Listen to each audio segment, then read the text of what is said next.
뭐가 있어요? What else do we have? 먹고 사는 거? 예수 안 믿는 사람도 먹고 살잖아요. 성공하고 출세하는 거? 예수 안 믿는 사람도 다 성공하고 출세할 줄 알잖아요. 건강하고 편안하게 사는 거? 사업이 잘 되는 거? 행복하게 사는 거? Anybody can do that. 그런데 세상 사람들이 알지 못하는 거 우리가 아는 건 뭐예요? 우리는 구원받았어요. 세상 사람들 거 받지 못했어요.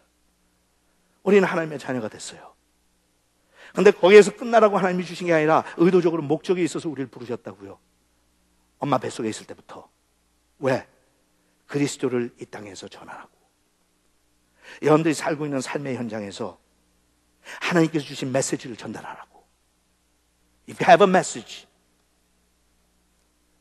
사도 바울이 담에서 거기서 예수님을 만나자마자 하나님께서 메시지 주셨잖아요. 사울아, 이제 나가서 이 메시지를 전해라.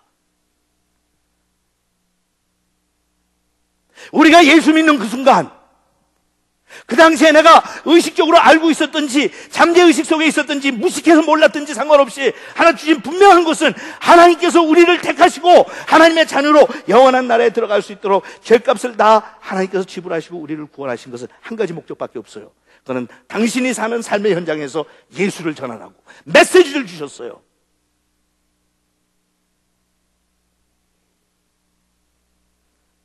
그런데 교회가 그 영광스러운 메시지를 포기했을 때 우리는 땅에 짓밟히죠. 여러분, 사도 바울의 사역 없이 상상이나 할 수 있어요? 사도 바울이 뭐예요? 하나님 앞에서 이런 위대한 사역을 감당하지 못했다면 Nothing.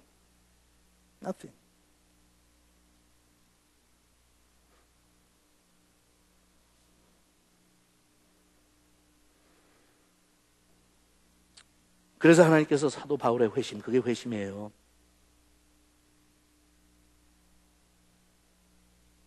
That's conversion. It's conversion.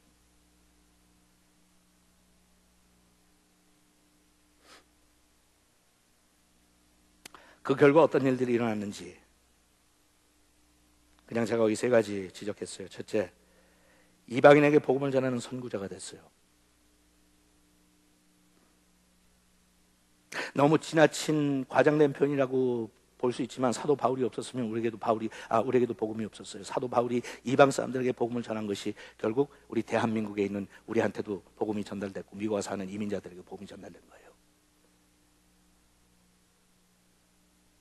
두 번째, 나중에 좀 더 구체적으로 보겠지만 가장 그 당시에 강력한 크리스찬들의 공동체를 보여줬던 안디옥 교회를 설립하게 돼요. 여러분, 크리스찬이라는 이름이 어디에서 제일 먼저 시작됐다고요? 예루살렘이 아니었어요. 유대가 아니었어요. 사마리아가 아니었어요. 얼마나 예수 믿는 것을 꼴물견들처럼 믿는지, 너무 왜냐하면 예수에 미친 사람들처럼 믿으니까. 컨버전이 정말 드러나게 보이게 예수를 믿으니까 안디옥의 사도 바울의 영향을 받았던 사람들이 모여서 같이 목회를 했던 안디옥 교회에서 처음으로 크리스천이라고 하는 이름이 나왔어요. Little Christ. Little Christ.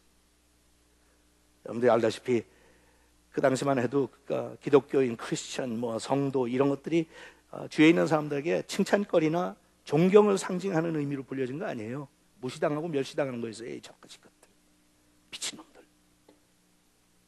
그런데 그러면서도 정말 그들의 삶을 들여다보는 사람들은 거부할 수 없는 존경심이 생겼어요. 참 모순적이었죠. 역설적이고. 한편에서는 무시당하는 이름이었는데 한쪽에서는 존경하는 이름이었어요. 삶을 들여다볼수록 그들은 존경했어요. 그래서 작은 그리스도인들이 됐어요. 작은 그리스도가 크리스천이라는 이름이 안디옥 교회에서 시작됐다. 그리고 사도행전만 읽어봐도 사도 바울이 그렇게 회심한 다음에 수많은 교회들이 세워졌어요. 갈라디아 교회도 그 중에 하나였어요. 갈라디아, 고린도, 에베소, 빌립보, 데살로니카, 리스트라, 이고니온, 베레아 등등.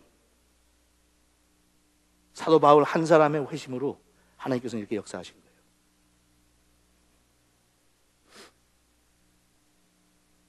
마지막, 사도 바울이 이렇게 회심한 후에 바울이 했던 게 뭔가? What happened? 이게 사도 바울이 자기의 그 authenticity, 자기가 진짜라는 거, 그리고 그 회심이 그의 생에 어떤 영향을 미쳤는지 보여주는 근거 중에 몇 가지들이에요. 거기 아웃라인을 보면 회심은 바울이 한 것, 제가 6가지를 소개했는데, 바울이 그렇게 거기 고백했죠. 처음 2가지는 바울이 하지 않은 거예요. He didn't do what he did not do. 나머지 4개는 사도 바울이 취한 행동이에요. What he did do. 희한하게도 사도 바울은 역설적으로 증거해요. 자기의 사도권을 그렇게 의심하고 무시하는 사람들한테 사실은 했던 것을 하지 말고 안 했던 것을 했으면 훨씬 더 편했어요. 근데 그걸 반대로 했어요. 왜냐하면 그것이 회심한 사람의 진정한 모습이기 때문에. 제가 설명하면 여러분들이 이해가 갈 거예요. 본인이 하지 않았던 2가지를 처음부터 했으면 이렇게 의심은 안 받을 수도 있어요. 그리고 본인이 처음에 했던 4가지를 하지 않았으면 또 의심을 받지 않을 수 있어요. 근데 그는 엉뚱하게 반대로 역설적으로 살았어요. 첫째, 거기 보니까 회심한 후에 바울이 사람들과 의논하지 않았다고 그랬어요. I didn't talk to anybody. I didn't talk to anybody. 예수 믿고 나서 하나님께서 자기를 그렇게 부르셨을 때 그 부르심 앞에 순종하면서 사람들과 의논하지 않았어요. I didn't discuss it with anybody. I didn't consult with anybody.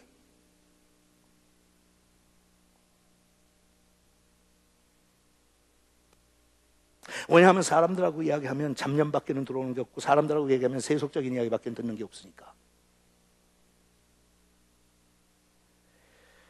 여러분, 우리도 마찬가지예요.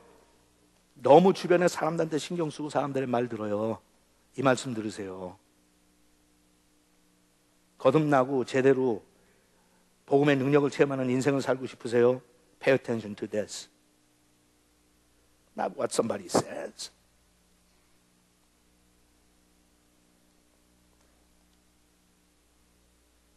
복음의 능력이 증거되지 않는 것 중에 하나가 우리끼리 모여서 우리 이야기하고요. 우리끼리 우리의 사상과 우리의 생각 서로 나누고요. We're not paying attention to this. 하나님의 말씀에. 저는 이번에도 맥시인 하면서 고린도전서 읽으면서 여러분 거기에 세상 사람들 법정에 가지 말라고 한 말씀 주시는데 제가 얼마나 가슴이 답답해지든지.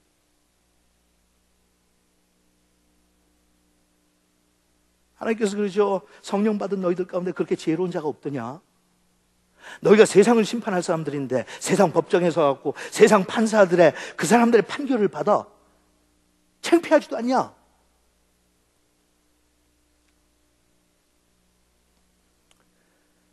한국에 있는 수많은 교회들과 미국에 있는 수많은 한인 교회들이 얼마나 법정에 자주 가는지.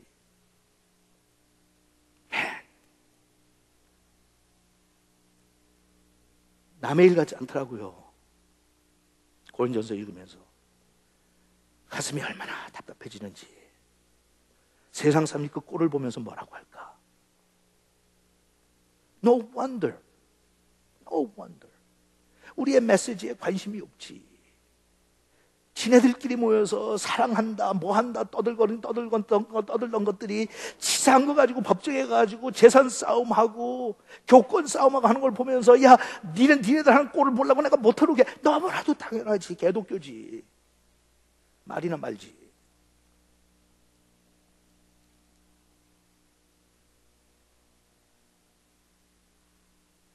성경 말씀 가지고 판단이 안 될까요?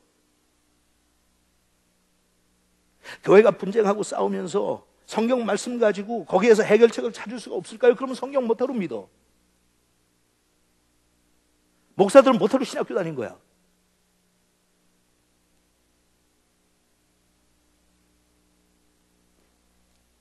사람들과 의논하지 않았다. 2번째, 거기 보니까 그랬어요. 나는 예루살렘으로 가지도 않았고. 이게 기가 막힌 거예요. 왜냐하면 처음에 예수를 믿었을 때 예루살렘으로 가가지고 사도들을 만났으면 이 복잡한 일들이 생기지 않을 수도 있었는데